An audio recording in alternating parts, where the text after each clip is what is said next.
করেছিলাম। কেমন হইল প্রফেসর ইউনূসের উপদেষ্টা পরিষদ?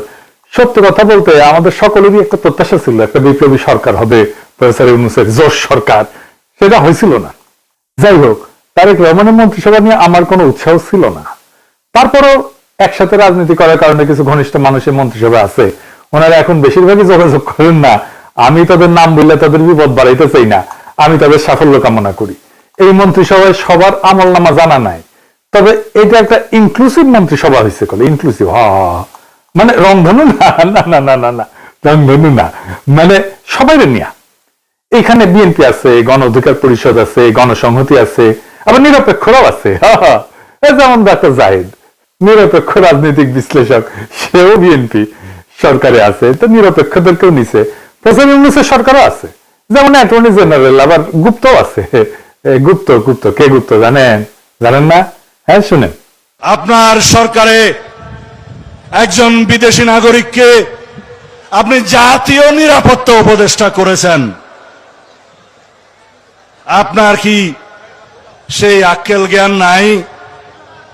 একজন বিদেশি নাগরিকের কাছে এই দেশের সেনাবাহিনী নিরাপত্তা সংক্রান্ত রিপোর্ট প্রদান করবে কিভাবে ভাবলেন?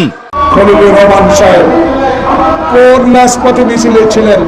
আপনারা কি দেখেছেন খলিলুর রহমানকে কোনদিন বাংলাদেশের রাজনৈতিক অঙ্গনে গণতন্ত্রের জন্য, ভোটাধিকারের জন্য, মানুষের সেবার জন্য এগিয়ে এসেছেন? সেই জাতীয় নিরাপত্তা উপদেষ্টাকে আপনি বিদায় করুন। সেই জাতীয় নিরাপত্তা উপদেষ্টা হয় নিজে পদত্যাগ করবে, না হয় আপনি তাকে বিদায় করবেন। এই দেশের নিরাপত্তা সংক্রান্ত কোন জাতীয় দায়িত্ব বিদেশি নাগরিকের হাতে থাকতে পারে না। Wake up to reality. Khalilur Rahman তিনি টেকনোক্র্যাট কোটায় মন্ত্রিত্ব পেয়েছেন। এই অন্তর্বর্তী সরকারের সময় যিনি দায়িত্বে ছিলেন, এটি অনেকের কাছেই একটু খটকা লাগার বিষয় ছিল, অথবা সারপ্রাইজ হয়েছেন অনেকেই। বিএনপি এনসিপি করতে যে কিংস পার্টি, আর প্রফেসর ইউনূসের সরকারের স্বরাষ্ট্র সচিব তারেক রহমানের মন্ত্রী পরিষদ সচিব, প্রফেসর ইউনূসের অ্যাটর্নি জেনারেল তারেক রহমানের আইন মন্ত্রী, প্রফেসর ইউনূসের নিরাপত্তা উপদেষ্টা তারেক রহমানের পররাষ্ট্রমন্ত্রী, তারপরেও এনসিপি কিংস পার্টি। তো বিএনপির সমর্থকেরা নারী নেতৃত্ব নিয়ে কান তো ঝালাপালা করে দিছিল, মনে আছে না? কেন জামাত নারী ক্যান্ডিডেট দিল না, কিন্তু বিএনপি নারী মন্ত্রণালয়কে দিল একজন পুরুষকে। হ্যাঁ, বুঝেছাও, মন্ত্রী একজন আর প্রতিমন্ত্রী দুইজন, মোট তিনজন। সংখ্যালঘু সম্প্রদায় থেকে দুইজন, তা আবার একজন পার্বত্য চট্টগ্রাম থেকে। ওইটা পার্বত্য চট্টগ্রাম বিষয়ক মন্ত্রণালয়, ওইখানে পার্বত্য চট্টগ্রাম থেকেই একজন মন্ত্রী থাকে। তো হিন্দুরা তো ভোট দিলেন, আপনাদের মন্ত্রী কইয়া দেয় ফ্রি ফ্রি সার্ভিস আর কত দিবেন? গয়েশ্বর বাবু হেভি চেতিছে মন্ত্রী হইতে না পাইয়া, দেখেন চেতে হেঁটে চলে যেতেছে, দেখেছেন?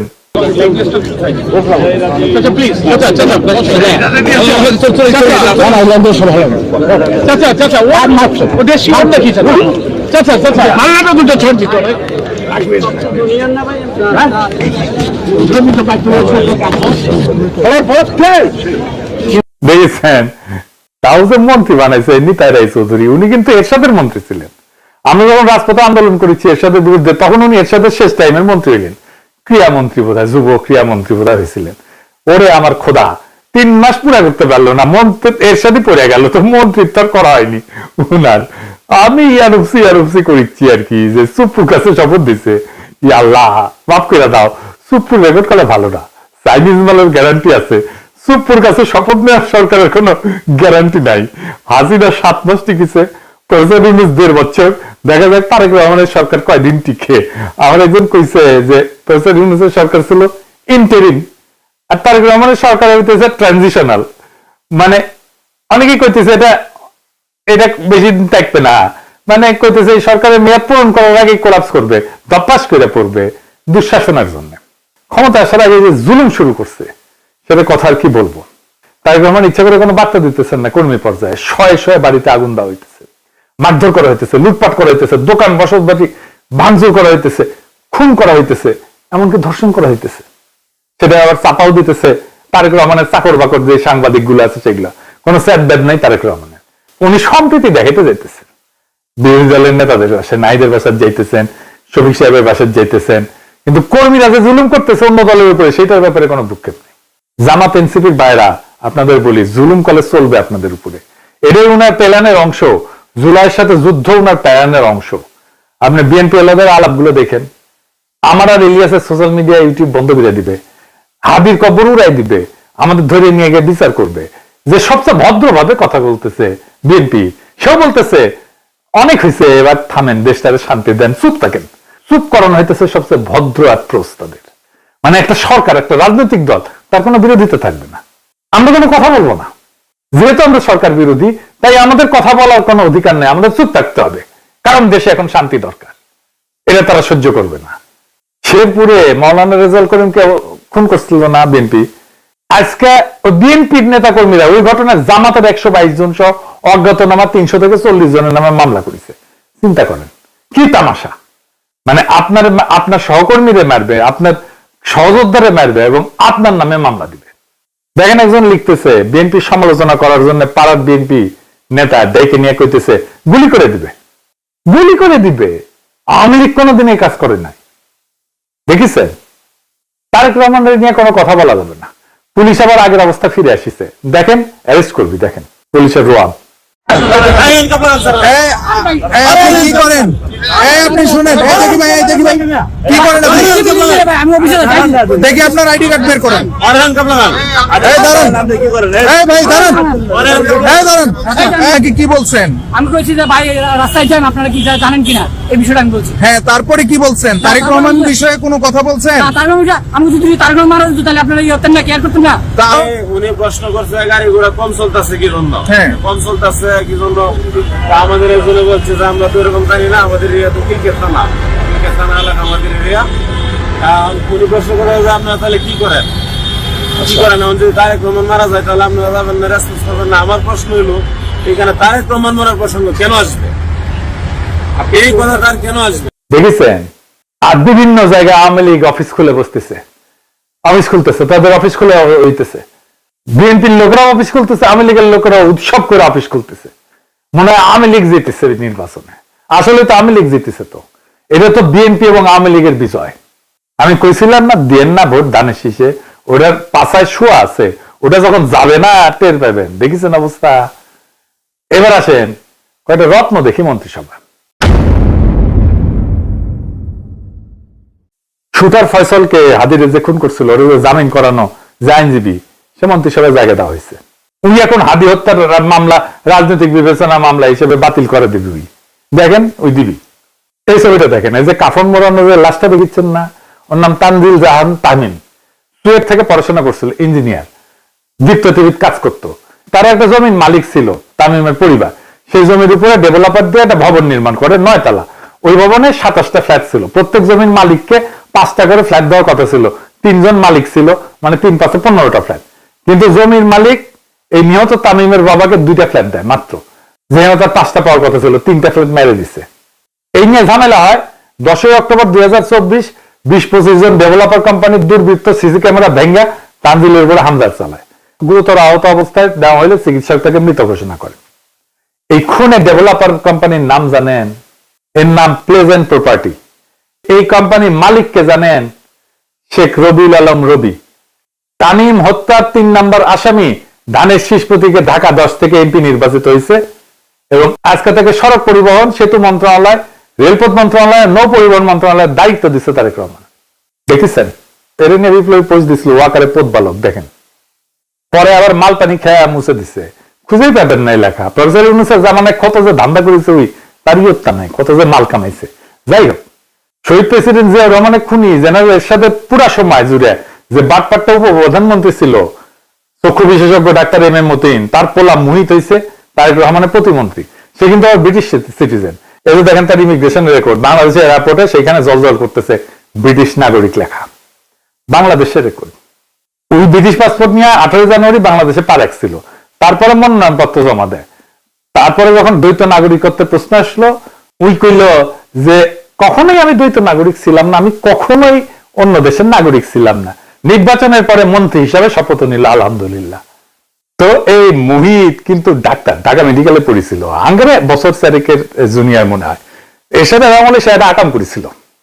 সেই সময় হেভি সেন্সেশন ছিল, এটা খুবই সেন্সেশনাল ঘটনা ছিল আমাদের টাইমে। আমরা তখন আন্দোলন সংগ্রাম করতেছি এরশাদের বিরুদ্ধে।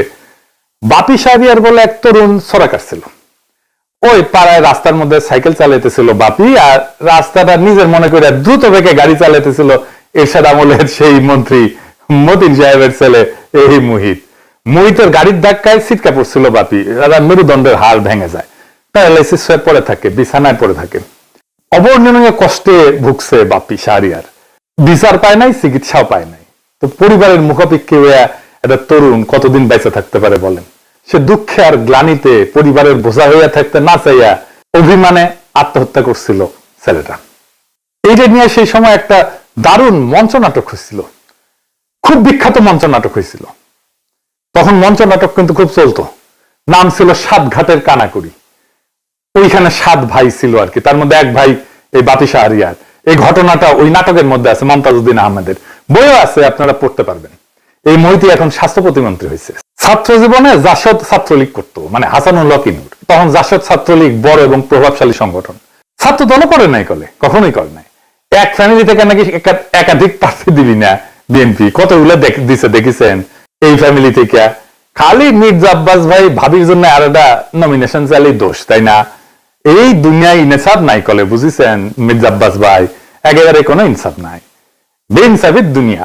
সেজন্য তো এত ইনসাফ করি। আমাদের একজন বনমন্ত্রী উপহার দিচ্ছেন তারেক রহমান, উনি বনে যায় হাগে আসবেন, একদম পারফেক্ট হয়েছে। ভালুকায় বন বিভাগের যে বন আছে না, এদের জমি উনি খায় ফেলছিলেন। এই উনার পছন্দের ফোনদের আলো রিপোর্ট দেখেন, আরে উপরে দেখেন, উপরে একটা নাম আছে মিজানুর রহমান সিনহা, এইটা সাহেব একটু দেখেন, হাইলাইট করে দেখান, নাম দেখেছেন না?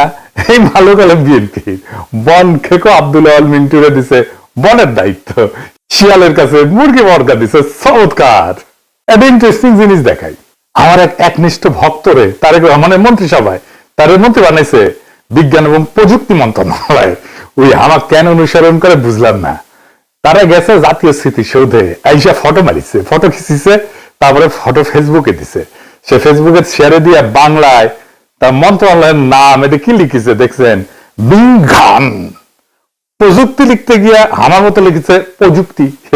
পরে পাবলিকের হাসাহাসি দেখে এডিট করেছে। শোনেন ভাই, সমালোচনায় ভেঙে পড়বেন না। হাতি চললে কুত্তা ভুক ভুগাবে, আপনি এভাবেই লিখবেন হাসাহাসির মায়ের বাপ, তাইলে দেখবেন একদিন আপনি ঠিকই পাবনা পৌঁছে গেছেন। তো বিএনপির মন্ত্রী সবাই এমন সব রত্ন আছে, হে বিএনপি সোয়াবিন পার্টি ভান্ডারে তো বিবিধ রতন, কারে ছাইরা কারে ধরি।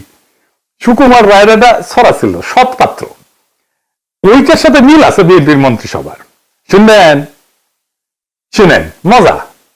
শুনতে পেলাম পোস্তা গিয়ে তোমার নাকি মেয়ের বিয়ে, গঙ্গারামকে পাত্র পেলে, জানতে চাও সে কেমন ছেলে? মন্দ নয় সে পাত্র ভালো, রং যদিও বেজায় কালো, তার উপরে মুখের গঠন অনেকটা ঠিক পেঁচার মতো। বিদ্যে বুদ্ধি বলছি মশাই, ধন্যী ছেলের অধ্যবসায়। 19টি বার ম্যাট্রিকে সে ঘায়েল হয়ে থামলো শেষে। বিষয় আশায় গরিব বেজায়, কষ্টে সৃষ্টে দিন চলে যায়। মানুষ তো নয় ভাইগুলো তার, একটা পাগল একটা গোয়ার, আরেকটি সে তৈরি ছেলে, জাল করে নোট গেছেন জেলে। কনিষ্ঠটির তবলা বাজায়, যাত্রা দলে 5 টাকা পায়। গঙ্গারাম তো কেবল ভোগে পিলের জ্বর আর পাণ্ডু রোগে, কিন্তু তারা উচ্চ ঘর, কংসরাজের বংশধর। শ্যামলাহিরি বন গ্রামের কি যেন হয় গঙ্গারামের। যা হোক, এবার পাত্র পেলে এমন কি আর মন্দ ছেলে। একদিন পরে একটা গণতান্ত্রিক ভাবে নির্বাচিত সরকার পেলাম, তার একটা মন্ত্রিসভা পেলাম, পেছেন একটা মন্ত্রিসভা, মন্দ না। চারিদিকে তো দেখি যাত্রাপালা চলিচ্ছে, কাঠ মারে ধুলায় অন্ধকার। এবার আসেন জুলাই বিপ্লবের সাথে কি করেছে বিএনপি সেটা দেখি। এমপিদের 2টা শপথ নেওয়ার কথা ছিল, একটা হইতেছে সংসদ সদস্য হিসেবে শপথ, আর একটা হইতেছে সংবিধান সংস্কার কমিটির সদস্য হিসেবে শপথ। বিএনপি সংবিধান সংস্কার রক্ষার শপথ নেয়নি, কারণ তারা পুরানো আওয়ামী সেকুলার রাজনৈতিক বন্দোবস্তের বাইরে যেতে চায় না, পুরনো সংসদীয় কাঠামোর ভেতরেই থাকতে চায়। সংবিধান সংস্কারের গণভোট যে জনরায় তৈরি হয়েছে, সেখান থেকে তারা নিজেদেরকে দূরে রাখছে। তাদের কর্মীরা মাঠে না ভোটের পক্ষে ক্যাম্পেইন করছে, আমরা দেখছি, অনেক রেকর্ড আছে।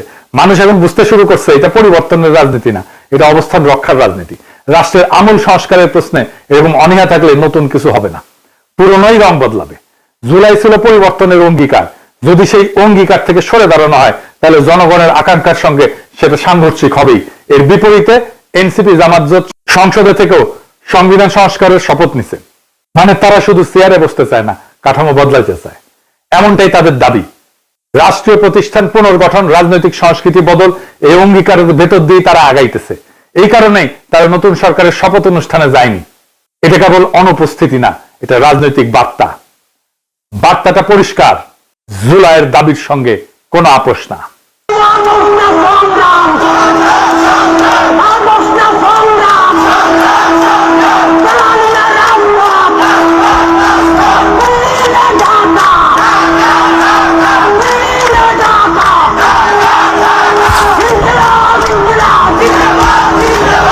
পুরনো বন্দোবস্তের সঙ্গে কোনো আপোষ না। সংস্কার ছাড়া কোনো স্থিতিশীলতা আসবে না।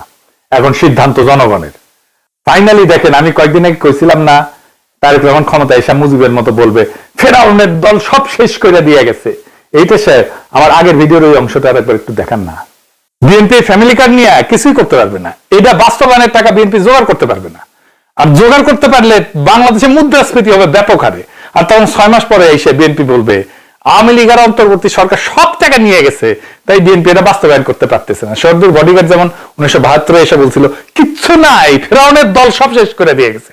শুনেন, টাকা নাই, পয়সা নাই, চাল নাই, ডাল নাই, রাস্তা নাই, রেলে ভেঙে দিয়ে গেছে, সব শেষ করে ফেরাউনের দল সব শেষ করে দিয়ে গেছে।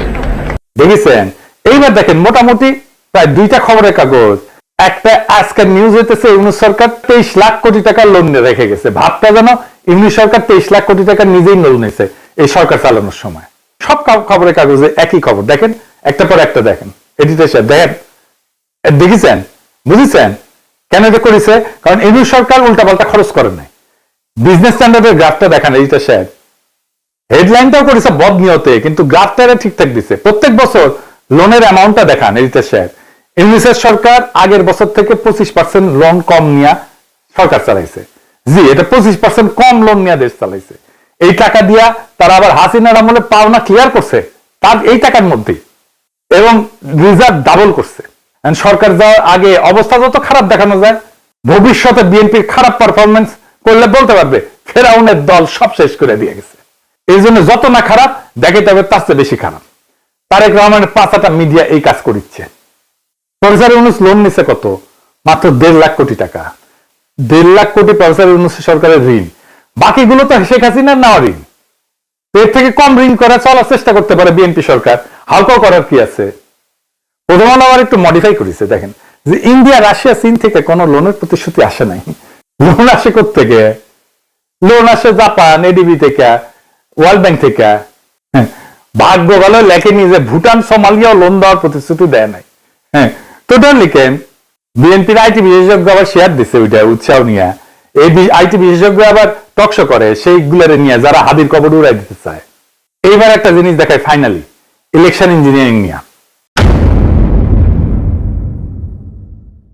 ইলেকশন ইঞ্জিনিয়ারিং নিয়ে আমার আগের এপিসোডে হাদির একটা বক্তব্য শুনেছিলেন না? আজকে আবার শোনেন, শোনেন, এই দেশে আবার শোনেন। এবার যেহেতু আমলারা সিল মারতে পারবেন না, আপনারা দেখেন এই মানে আমার হয় কি, আমরা যখন সিডাপ এর মতো একটা ভারী ভেন্যুতে কথা বলি তখন এত থিসিস, অ্যান্টিথিসিস, সিনথিসিস এরকম বলি যেগুলো জনগণ কানেক্ট করতে পারে কম। হিসেবটা খুব সোজা হলো যে এই প্রত্যেকটা কেন্দ্রে, একটা কেন্দ্রে মিনিমাম 10টা বুথ থাকে। তো আমরা জানি একটা কেন্দ্রে একজন প্রিজাইডিং অফিসার থাকে, কয়েকজন অ্যাসিস্ট্যান্ট প্রিজাইডিং অফিসার থাকে, প্রত্যেক কেন্দ্রে আবার পোলিং অফিসার থাকে, এবং এই সবাই থাকে ওই উপজেলা বা জেলার লোকজন, মেইনলি স্কুলের টিচার, কলেজের টিচার, মাদ্রাসার টিচার, সাথে কিছু ব্যাংকার, এরা এখানে করেন। ব্যাপার হলো আপনারা এটা খুব কমন স্ট্র্যাটেজি, সেটা হচ্ছে যারা আমরা যাদেরকে হেভিওয়েট প্রার্থী বলি মেইনলি, তারা যেটা করেন 5-7 জন ডামি দাঁড় করায় দেন। ডামি প্রার্থী দাঁড় করাই দিলে হয় কি, তার নামে প্রত্যেক প্রার্থীর নামে আবার পুলিং এজেন্ট দেওয়া যায়, মানে তার নামে এজেন্ট দেওয়া যায়। তো ধরেন আমি নিজেও যেহেতু একজন প্রার্থী, তো আমি প্রার্থী হিসেবে আমার কেন্দ্রে প্রত্যেক জায়গায় আমি একজন করে এজেন্ট দিতে পারবো প্রত্যেকটা বুথে। তো আমার এগেইনস্টে যিনি আছেন তিনি যদি আরো 5 জনকে দাঁড় করাই দেন এবং 5 জনের এগেইনস্টে আরো 5 জন সে এখানে এজেন্ট দিবেন, তারপরে যেটা হবে পুরো বুথের মধ্যে 10 জনের মধ্যে দেখা যাবে 8 জন বনাম আমার একজন, তো আমার একজন তো সে কুলায় উঠতে পারবে না। এরপর ওইখানে সরকারি যে কর্মকর্তা থাকবে সে তো স্কুল টিচার ভাই, সে তো আসমান থেকে নাজিল হয় না, সে ওখানে আসছে একদিনে, চাকরিটা করে হয়তো ওই দিন দায়িত্ব পালন করে 3-4 হাজার টাকা পাবে। এখন যেহেতু সেই ওই স্কুলে আবার চাকরি করা লাগবে, তার কোনো শক্তি নাই ওইখানে যারা দখল করতেছে তাদেরকে বাধা দেয়া, কারণ সে স্কুলেও ফিরতে পারবে না, কলেজেও ফিরতে পারবে না। শুনেছেন, হাদিজা বলে গেছে ঠিক তাই ঘটছে কেন্দ্রগুলোতে। আমি এই ক্লিপটা পাইছি, আজকে আপনাকে দেখাই, গতকালকে আমি পাইনি এই ক্লিপটা, আজকে আপনাকে দেখাই, দেখেন হাদিজা যেটা বলে গেছে সেটাই ঘটছে। ছিল ও এখন বাইরে গেছে, তার জন্য আমি এখানে বসছি, মানে অনুপস্থিতিতে বসছি, মানে আসতে আমি বসছি, আমি আসলাম চলে। উনি আসতে আপনার অনুমতি নিয়েছিল আর একজন জন্য বসতে যে দাবি করছে। ও আসছে তো, হ্যাঁ। এটা কার ছবি? আপনার ছবি। হ্যাঁ, তো আপনি যে আর একজনের হয়ে আসছেন বললেন। আমি আসছি বলতে আমি এখন ওনার পক্ষে ছিলাম, তো আমাকে দেওয়া হয়েছে, ওনাদের কেউ নেই সেজন্য আমাকে দেওয়া হয়েছে। তাদের কেউ নেই, লাঙ্গলের পক্ষে কেউ নেই। আপনি কার হয়ে কাজ করতেছেন? আমি আমার মানে লাঙ্গলের পক্ষে আমাকে ভাইয়া বলা হয়েছে, তার পক্ষ থেকে লাঙ্গলের নাই দেখে আপনাকে নিয়ে আসা হয়েছে। আপনি মূলত কোন প্রতীকের হয়ে প্রচারণা করছেন? আমি এখন আসলে তো ওনার পক্ষে আসতেছি। নাকি তো আগে ছিলেন কোথায়? ধানের শীষে। ধানের শীষে। আপনি কোন প্রতীকের? আম প্রতীকের। আম প্রতীক। জি জি। আপনার প্রার্থীর নাম কি? প্রার্থীর নামটা আঙ্কেল এখন মনে আসতেছে না, প্রার্থীর নামটা কেউ ছিল ধানের শীষের পক্ষ থেকে আসা, কিন্তু ওনাদের কেউ নেই। না ধানের শীষের পক্ষে, আমি তো ধানের শীষের না, উনি ধানের শীষে, আমি প্রার্থীর নাম জানেন না? না প্রার্থীর নামটা জানেন, এই যে কার্ড সবকিছু ডকুমেন্ট আছে, নো ইস্যু এগুলো। আপনি কি বুঝতে পারতেছেন এখানে কি হয়েছে? দেখেছেন, বিএনপিকে আমাদের একটা কথা বলে দিতে হবে, ক্ষমতা চিরস্থায়ী না, কারো ক্ষমতা চিরস্থায়ী না, না হাসিনার, না প্রফেসর ইউনূসের, না তারেক রহমানের, কিন্তু রাষ্ট্র টিকে থাকে আর জনগণ সব দেখে। বিএনপি যদি সত্যি নতুন বাংলাদেশ বানাইতে চায় তাহলে সমালোচকদেরকে শত্রু বানায়েন না, ভয় দেখায় নীরবতা কিনতে যায়েন না, মিডিয়া দিয়া এইরকম ন্যারেটিভ তৈরি করেন না যে ভবিষ্যতের অজুহাত তৈরি করবেন। কারণ মানুষ আগের মানুষ নাই, মানুষ এখন হিসাব রাখে, ভিডিও রাখে, স্ক্রিনশট রাখে, স্মৃতি রাখে। জুলাই শুধু একটা মাস ছিল না, জুলাই একটা প্রতিশ্রুতি ছিল, রাষ্ট্র বদলানোর প্রতিশ্রুতি, ক্ষমতার ভাষা বদলানোর প্রতিশ্রুতি। যদি সেই প্রতিশ্রুতি ভাঙেন তাহলে ইতিহাস আপনারে ছাড়বে না, যেমন হাসিনারে ছাড়ে নাই, যেমন মুজিবরে ছাড়ে নাই। ভয় দেখায়েন না, ভয় দেখায়েন না তারেক রহমান, হাসিনারে আর মোদিরে ডরাই নাই। আপনাদের দাবদানি দিয়ে ঠান্ডা করে দেওয়া যায়, ডর আপনারা পাইবেন। হাসিনা দিছিল না, একবার ঠাসি দিয়া বালুর ট্রাক সরানোর ক্ষমতা ছিল না, হেডম ছিল না, হরতাল ডাকতেন আর নিজের পড়না পল্টন অফিসের সামনে 20 জন লোক হয় না। আপনারা এখন ভয় দেখাইতেছেন। হ্যাঁ, কারণ আইসেনি এদিকে সে হাসায় দেয় আপনাদের